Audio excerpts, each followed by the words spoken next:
సత్యమును జీవమును ఆధారము ఈ వాక్యము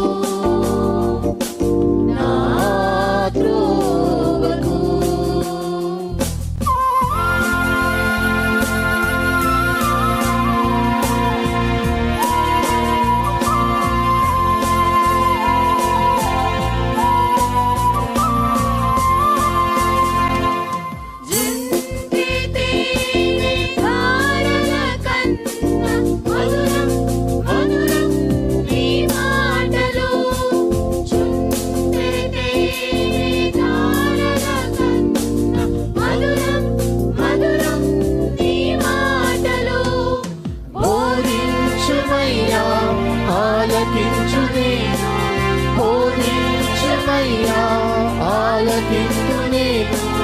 అనుసరింతునయ్యా ఆత్మశక్తితో, అనుసరింతునయ్యా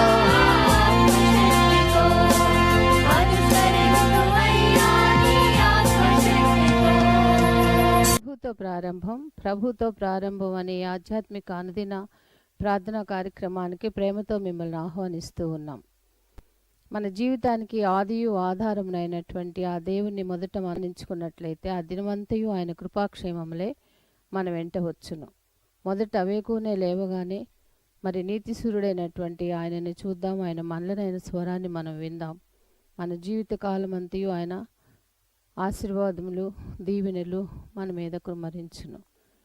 యెషయి 65:24 మనం చూసినట్లయితే వారికి ఈలాగున జరుగును, వారు వేడుకొనుక మునుపు నేను ఉత్తరం ఇచ్చేదను, వారి మనవి చేయుచుండగా నేను ఆలకించెదను. మనవి చేయుచుండగానే ఆయన మన మనవిని ఆలకిస్తున్నాడు. కాబట్టి మరి ప్రతి దినము కూడా ఈ యొక్క అనుదిన ఆధ్యాత్మిక కార్యక్రమంలో మనం పాల్గొన్నట్లయితే మన జీవిత కాలం అంతయు కూడా ఆయన మేలులను మనం పొందుకోగలము. ఆ నిత్యరాజ్యంలో వారసులుగా మనము జీవించగలం. రండి, ప్రభుతో ప్రారంభ కార్యక్రమంలో పాల్గొనండి, ఆత్మీయ మేలులు పొందండి. క్రీస్తునందు ప్రియమైన దేవుని సంగమా, మరొక నూతన దినమును దేవుడు మనకు అనుగ్రహించాడు. మరి వారాంతమందు దేవుని వాక్యాన్ని ధ్యానం చేయటకు ప్రేమతో మిమ్మను స్వాగతిస్తున్నాను. రండి, అందరం కలిసి ప్రార్థన చేసి దేవుని వాక్యాన్ని ధ్యానం చేద్దాం. కృపగల దేవా, దయగల తండ్రి, మీ పాదములకు స్తోత్రము చెల్లిస్తున్నాం నాయన. నీ లేఖనాల నుంచి నీ వాక్యాన్ని మేము ఒక్కొక్కటిగా వరుస క్రమంలో ధ్యానం చేస్తుండగా కొన్ని అంశాల ప్రభా మరి క్రమముగా మేము ధ్యానం చేస్తుండగా మీ జ్ఞానాన్ని, మీ తెలివిని, మీ వివేకాన్ని మాకు అనుగ్రహించండి. మీ లేఖనాలు అర్థం చేసుకోవడానికి ప్రభా మీదైన జ్ఞానం మాకు అనుగ్రహించండి. మీరు బోధించాలి, మీరు విశదపరచాలి, మేము అర్థం చేసుకోవాలి. కాబట్టి ప్రార్థన చేస్తూ మేము అర్థం చేసుకోగలిగే రీతిగా ప్రభా మీరు బోధిస్తున్నారు కనుక స్తుతులు చెల్లిస్తూ వినగలిగిన చెవులను, గ్రహించగలిగిన మనసును మాకు అనుగ్రహించమని మా రక్షకుడైన యేసు నామమున అడిగి వేడుకొంచున్నాం తండ్రి, ఆమెన్. స్నేహితులారా, నేటి కొరకు ఏర్పాటు చేయబడిన లేఖన భాగం రాజుల మొదటి గ్రంథం 3వ అధ్యాయము 5వ వచనం. గిబియోనులో యెహోవా రాత్రివేళ స్వప్నమందు సొలొమోనుకు ప్రత్యక్షమై, నేను నీకు దేనినిచ్చుట నీకు ఇష్టమో దాన్ని అడుగుమని దేవుడు అతనితో సెలవీయగా సొలొమోను ఇలాగూ మనవి చేసెను. స్నేహితులారా, మరి గత 2 దినాలు ఈ గిబియోను గురించి, మరి అదే రీతిగా ఈ గిబియోను నుంచి అరౌన కల్లం దగ్గర ఉన్న ప్రాంతాన్ని దావీదు ఎన్నుకున్న ఆ విషయాన్ని మనం జ్ఞాపకం చేసుకున్నాం. మరి ఇక్కడ 3 విషయాలు. అదేంటంటే, దావీదు నిబంధన మందసము తీసుకుని వెళ్ళి దావీదుపురం అని తన ఊర్లో ఉంచుకున్నాడు, ఒక డేరా వేసి. అదే రీతిగా మరి ఈ గిబియోనులో మోషే చేయించిన ప్రత్యక్ష గుడారం కానీ బలిపీఠం కానీ గిబియోనులో ఉంది. అక్కడికి కొంతమంది దేవుణ్ణి దర్శించడానికి వెళ్తున్నారు. మరి ఈ 2 కాకుండా దేవుడు మరొక ప్రదేశాన్ని, అరోనా కల్లాన్ని దేవుడు యెరూషలేము నిర్మాణం కొరకు మరి దేవుడు చూపించాడు. మరి ఈ 3 స్థలాల్లో మరి ఫైనల్గా దేవుడు నిర్ణయించిన ఒక స్థలాన్ని దావీదు, ఇది మరి యెహోవా నివాస స్థలము, దేవుడు ఈ స్థలాన్ని కోరుకున్నాడంటూ అరోనా కళ్ళం దగ్గర ఆ నిర్మాణానికి మరి ఆలోచించడం, ఆ విషయాన్ని కుమార్తెతో చెప్పడం, ఈ విషయాన్ని మనం జ్ఞాపకం చేస్తున్నాం. ఆ అరోనా కళ్ళం అది మోరియా పర్వత ప్రాంతమని, అక్కడే అబ్రహాము తన కుమారుడైన ఇస్సాకును బలి ఇచ్చాడని దేవుడు అబ్రహాముతో చేసిన నిబంధన అక్కడ స్పష్టపరచడం మాత్రమే కాకుండా కన్ఫర్మ్ చేయడం కూడా కనబడుతుంది. కాబట్టి ఈ పరంపరలో మరి గిబియోన్లో ఇంకా ప్రత్యక్ష గుడారం అక్కడ ఉంది కాబట్టి, బలిపీఠం కూడా అక్కడే ఉంది కాబట్టి ప్రజలు అక్కడికి వెళ్ళి బల్యర్పణ జరిగిస్తున్నారు. మందసం అక్కడ లేదు, నేను చెప్పాను మందసం అక్కడ లేదు. మందసం దావీదు పురానికి చేర్చబడింది, కానీ ఈ గుడారం అక్కడ ఉంది, బలిపీఠం అక్కడ ఉంది కాబట్టి ప్రజలు అలవాటు ప్రకారం అక్కడికి వెళ్తున్నారు. మరి సొలొమోన్ కూడా అక్కడికే వెళ్ళాడు. ఈ వృత్తాంతాన్ని 2వ దినవృత్తాంతాల గ్రంథంలో కూడా మనకు రాయబడ్డాయి. ఇక్కడ ఒక విషయాన్ని నేను మీకు జ్ఞాపకం చేయాలనుకుంటున్నాను. అదేంటంటే సమూయేలు 2వ గ్రంథంలోని విషయాలు, దినవృత్తాంతాలు 1వ గ్రంథంలోని విషయాలు దాదాపుగా ఒకటిగా కనిపిస్తాయి. అక్కడక్కడ కొంత మార్పులు ఉన్నప్పటికీ, అదే రీతిగా రాజుల 1వ గ్రంథంలో పొందుపరచబడిన అంశాలు, దినవృత్తాంతం 2వ గ్రంథంలో పొందుపరచబడిన అంశాలు కూడా ఒక పోలికలు కనబడుతుంది, అనగా సమభావం కనబడుతుంది. ఆ సిరీస్ అనగా ఆ క్రమం కూడా కనబడుతుంది. దీని తర్వాత ఏమి జరిగింది అన్న క్రమం కూడా కనబడుతుంది.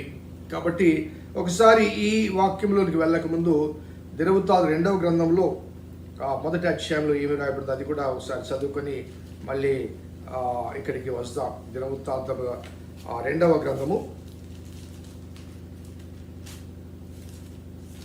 1వ అధ్యాయం 2వ వచనం. యెహోవా సేవకుడైన మోషే అరణ్యమందు చేయించిన దేవుని సమాజపు గుడారము గిబియోనులో ఉండెను గనుక సొలొమోను సహస్రాధిపతులు, శతాధిపతులకు, న్యాయాధిపతులను, ఇశ్రాయేలు పితరుల ఇండ్లకు పెద్దలైన వారికి అందరికీ, అనగా ఇశ్రాయేల్ అందరికీ ఆజ్ఞేయగా సమాజకులందరూ సొలొమోనుతో కూడా కలిసి గిబియోనందుడు బలిపీఠం వద్దకు పోయి దావీదు దేవుని మందసమును కిర్యత్యారీము నుంచి తెప్పించి యెరూషలేము నందు దాని కొరకు గుడారం వేసి తాను సిద్ధపరిచిన స్థలమున ఉంచాడు. సో స్పష్టంగా వ్రాయబడ్డ మాట, గిబియోనులో ప్రత్యక్ష గుడారం ఉంది, బలిపీఠం ఉంది, కానీ మందసం అక్కడ లేదు. మందసము దావీదు కిర్యత్యారీము నుంచి తెప్పించుకొని మరి యెరూషలేము నందు, అనగా దావీదుపురం మందు దాని కొరకు గుడారం వేసి అక్కడ సిద్ధపరిచాడని మరి రాయబడింది. మరి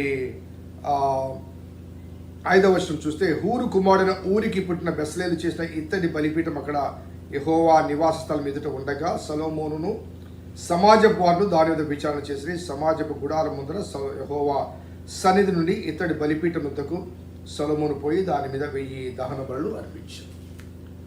సో సొలొమోను చర్యలు మనము ఇక్కడ గమనిస్తున్నాం. మరి దావీదేమో మందసాన్ని తీసుకుని వెళ్ళాడు, గుడారం అక్కడే ఉంది, బలిపీఠం అక్కడే ఉంది, ఇత్తడి బలిపీఠం అక్కడే ఉంది. కాబట్టి సొలొమోన్ పెద్దలందరినీ తీసుకుని వచ్చి ఇక్కడ ఒక విషయాన్ని గమనించాలంటే, సొలొమోను రాజ్య పరిపాలన మీద తన దృష్టిని కేంద్రీకృతం చేయకముందు తన తండ్రి వలె దేవుని ఎదుట మొదటిగా మరి బల్యర్పణలు జరిగించి ఆ దేవుని ప్రసన్నత పొంది ఆ తర్వాత పరిపాలన గురించిన విషయం. దావీదైతే తన జీవితం ముగిసేంత వరకు కూడా దేవుని గురించి, దేవుని ఆలయం గురించి, దేవుని పరిచర్య గురించి ఆ ఆలోచన మధ్యనే తన తనువును చాలించాడు. మరి ఆ క్రమంలో సొలొమోనుకు చేసిన బోధన నేపథ్యంలో సొలొమోను కూడా ఈ మందిరం దగ్గర మరి తాను వచ్చి ఆ బల్యర్పణ గావించినప్పుడు రాత్రి వేళ మరి దేవుడు ప్రత్యక్షమై స్వయంగా చెప్పిన మాట, నేను నీకు దేనినిచ్చిన నీకు ఇష్టమో దాన్ని అడుగుమని దేవుడు అతనితో సెలవీయగా సొలొమోను ఇలాగూ మనవి చేసింది. ఏమని మనవి చేశాడు అన్నదానికి వెళ్ళక ముందు ఇక్కడ దేవుడు స్వయంగా చెప్పిన మాట, నేను నీకు ఏమిచ్చుట నీకు ఇష్టమో దాన్ని అడుగు, నేను ఇస్తాను. ఎంత ఆశీర్వాదకరమైనది, ఆనందకరమైన ఆలోచన ఒకసారి మనం ఆలోచించాలి. చాలాసార్లు దేవుడు మన కొరకు అన్నీ సిద్ధం చేసి ఉంటాడు, అన్నీ అనుగ్రహించడానికి సిద్ధంగా ఉంటాడు. కానీ కొన్నిసార్లు మనము మన సొంత అవసరతలు కానీ సొంత ఆలోచనలు కానీ దేవుని ఎదుట పెట్టి అవి నెరవేర్చమని దేవుని బలవంతం చేస్తుంటాం.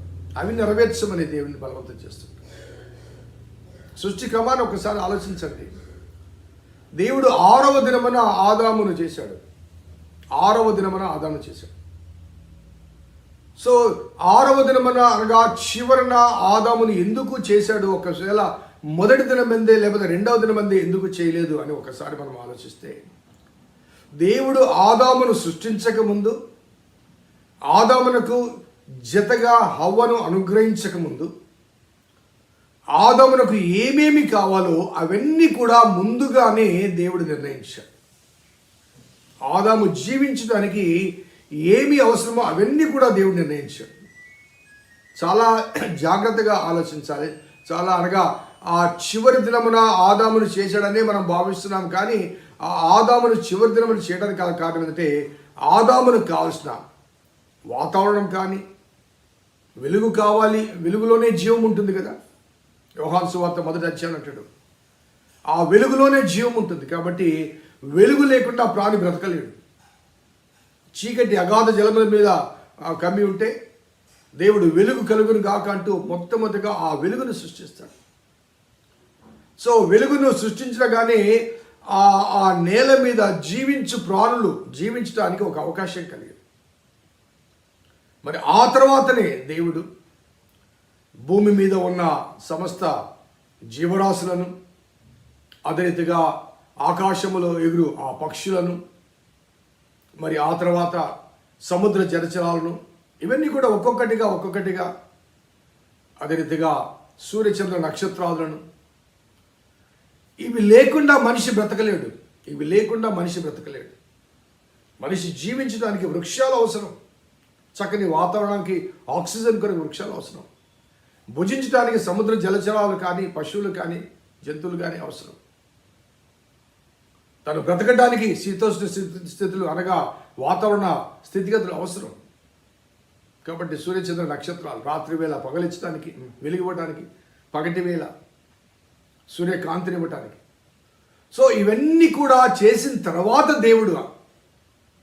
సో ఈ క్రమంలో మానవునికి ఎప్పుడు ఏది అవసరమో అది దేవునికి తెలుసు, కాబట్టి అవన్నీ కూడా సిద్ధంగా ఉంచుతాడు. ఆనాడు ఆదామే కదండి, ఈనాడు మన విషయంలో కూడా God has all provisions for us. So సమస్య ఎక్కడ వస్తుందంటే, మనకు మన కొరతలన్నీ తీరుస్తాడు ఆయన. Whatever we wanted, whatever we deserve. కానీ కోరికలు తీర్చడు.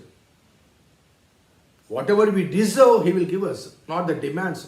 ఆల్ ద డిమాండ్స్ కాదు. ఎందుకంటే మనం అడిగే కొన్ని కోరికలు మన జీవితానికి ప్రమాదకరంగా ఉండవచ్చు, అశాంతికరంగా ఉండవచ్చు, ఇబ్బందికరంగా ఉండవచ్చు. కాబట్టి కొన్ని మనం అడిగేవి అవి పొందినప్పుడు ఆ అడిగినవి పొందుడు ద్వారా కొన్నిసార్లు దేవునికి దూరమయ్యే అవకాశాలు కూడా ఉంటాయి. వాటి మధ్య వాటి ఆనందంలో మునిగిపోయి అనుగ్రహించిన దేవుణ్ణి.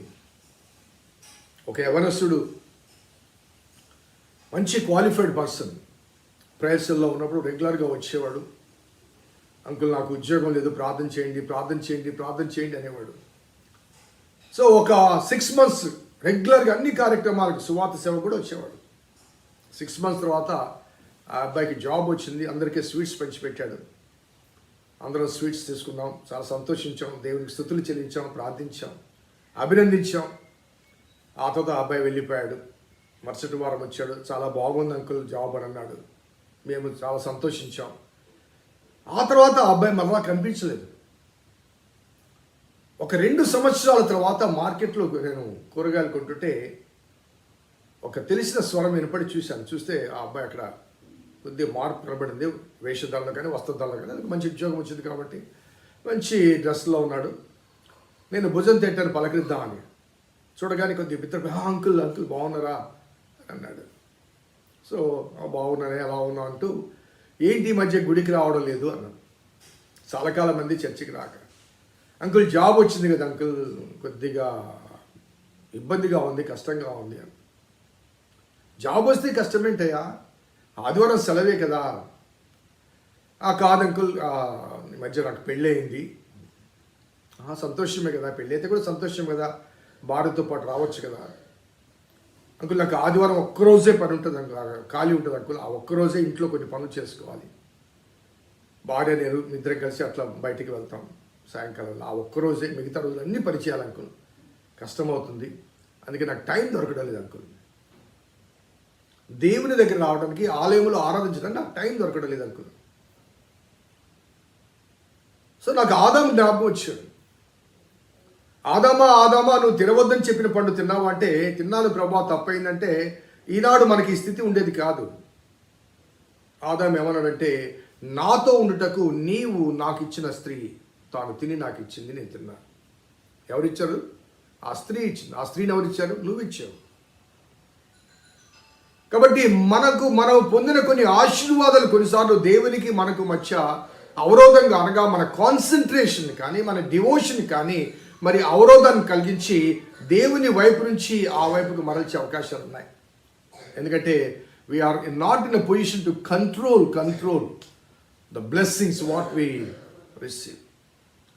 కాబట్టి ఇక్కడ రాయబడ్డ మాట నేపథ్యంలో దేవుడు ప్రతి వ్యక్తికి కూడా తన కొరతలన్నీ తీరుస్తాడు.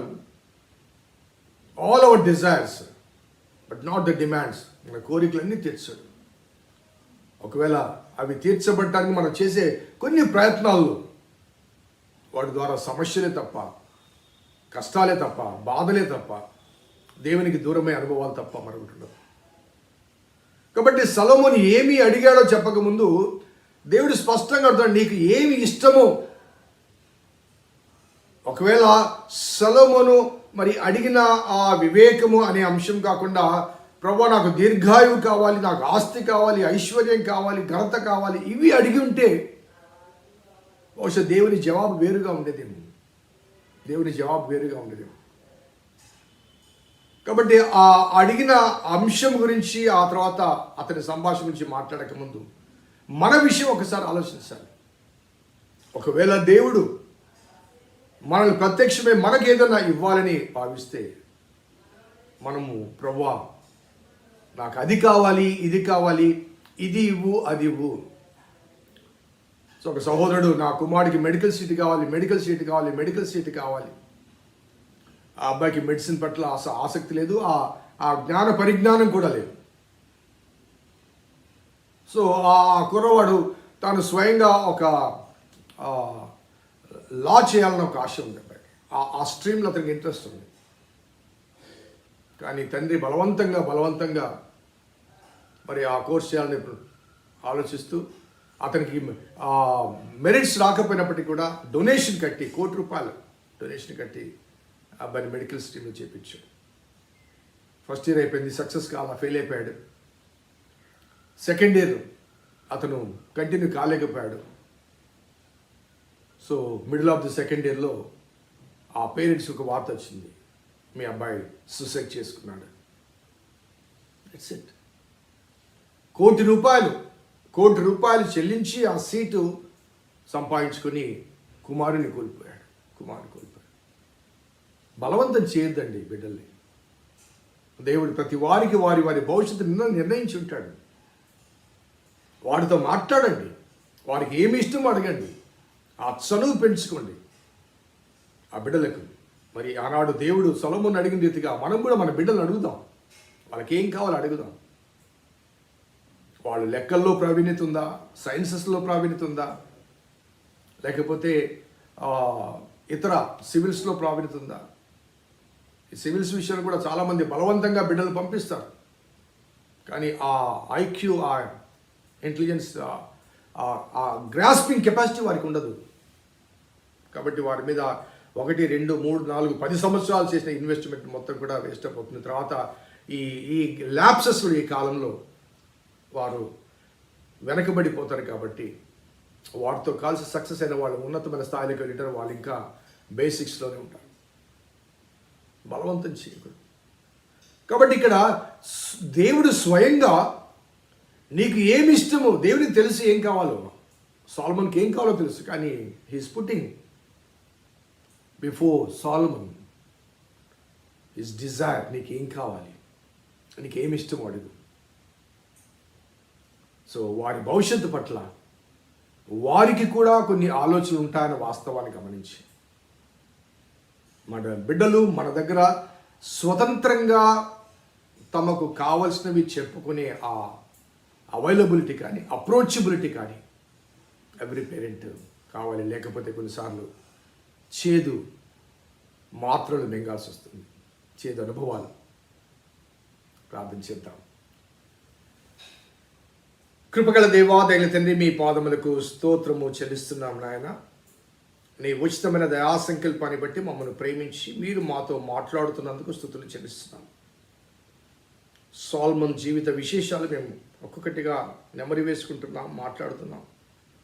ప్రభా, స్తుతులు చెల్లిస్తూ మీరు మాకు విశదపరుస్తున్నందుకు స్తుతులు చెల్లిస్తూ మరి వాటిని మా వ్యక్తిగత జీవితాలకు అన్వయింపచేస్తున్నందుకు కూడా స్తుతులు చెల్లిస్తూ వాటిని అనుసరించుటకు ఇకనైనా మేము మా జీవితాల్లో మా కుటుంబాల్లో వాటిని పాటించుటకు మీ కృప దయచేయమని మా రక్షకుడైన యేసు నామమున అడిగి వేడుకొంచున్నాం తండ్రి. ఆమెన్. తండ్రి, కుమార పరిశుద్ధాత్మ త్రియేక దేవుని దీవెన ఈ వాక్యం విన్న బిడ్డలకు వాక్యాభిలాషులకు సదా తోడైనను గాక. ఆమెన్. God bless you. దేవుని దీవించును గాక.